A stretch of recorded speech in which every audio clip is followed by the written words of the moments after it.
গ্রীষ্মের শুরুতেই লাউ কিন্তু আমাদের বাঙালিদের সবার প্রিয়, তাই আজকেই বানিয়ে ফেলুন লাউ চিংড়ির ঘন্ট। নমস্কার বন্ধুরা, কলিনের রান্নাঘরে আপনাদেরকে সবাই স্বাগত। আজকে আমি বানাবো লাউ চিংড়ির ঘন্ট। প্রথমে একটা গোটা লাউ আমি খোসা ছাড়িয়ে নিচ্ছি। সম্পূর্ণ লাউয়ের খোসাটা আমি এইভাবে ছাড়িয়ে নেব।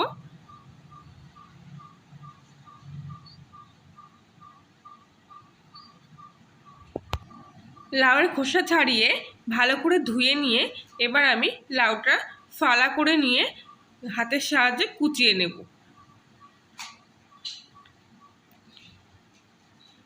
একটু নুন করে কুচোবো, যাতে খেতে খুব ভালো লাগে।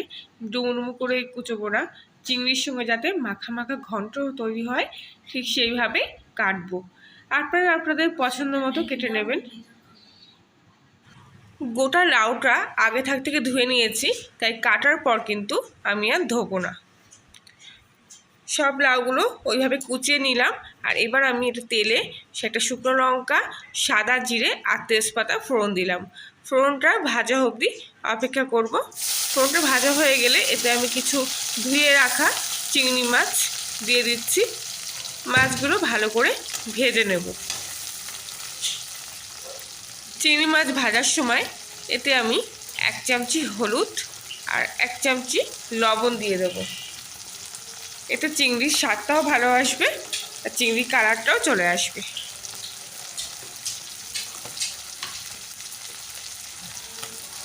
চিংড়ি মাছগুলো কিন্তু আমি কড়া করে ভেজে নেব।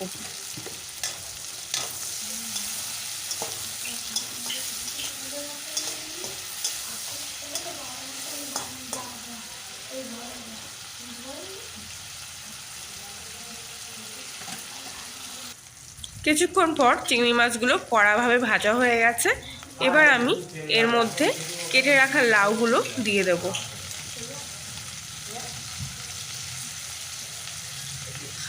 লাউটা কিন্তু কাটার পর আমি একটু লবণ মাখিয়ে নিয়েছিলাম, যাতে লাউয়ের থেকে এক্সট্রা জলটা বেরিয়ে যায় আর তাড়াতাড়ি লাউটা রান্না হয়ে যায়।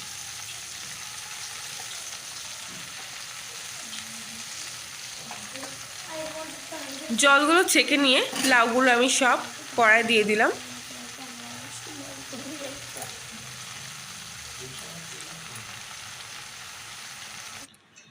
এক চামচি হলুদ দিয়ে দেবো এর মধ্যে, আর কাঁচা লঙ্কা কুচি দিয়ে দিলাম কিছু, আর 2 চামচ মতো জিরে গুঁড়ো দিয়ে দিলাম। হাফ চামচি মতো লঙ্কার গুঁড়ো দিয়ে দিলাম কালারের জন্য। ভালো করে মশলাগুলোকে লাউয়ের সাথে মিশিয়ে নেব। কিছুক্ষণ ধরে এইভাবে ভালো করে কষাতে হবে। কিছুক্ষণ পর দেখুন কালারটা চেঞ্জ হয়ে গেছে। আর এখন আমি এতে 4 চামচ মতো চিনি দেব। যেহেতু লাউয়ের ঘন্ট একটু মিষ্টি মিষ্টি ভালো লাগে, তাই মিষ্টিটা একটু বেশি দিচ্ছি। আপনারা দেবেন আপনাদের স্বাদ মতো। ভালো করে কিন্তু আবারও আমি কষিয়ে নেব। আর এই সময় কিন্তু আমি কোনো ঢাকনা ব্যবহার করব না।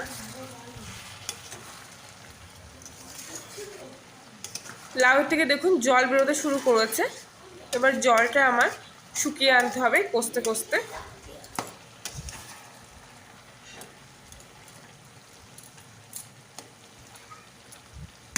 কিছুক্ষণ এইভাবে রেখে দেব।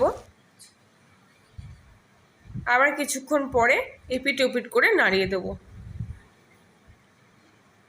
এইভাবেই কিন্তু লাউয়ের যে জলটা বেরোচ্ছে সেটা আস্তে আস্তে শুকিয়ে আনতে হবে।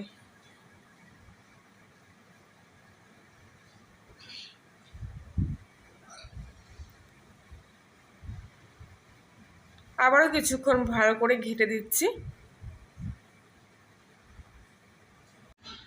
রান্না কিন্তু আমার প্রায় শেষ হয়ে গেছে।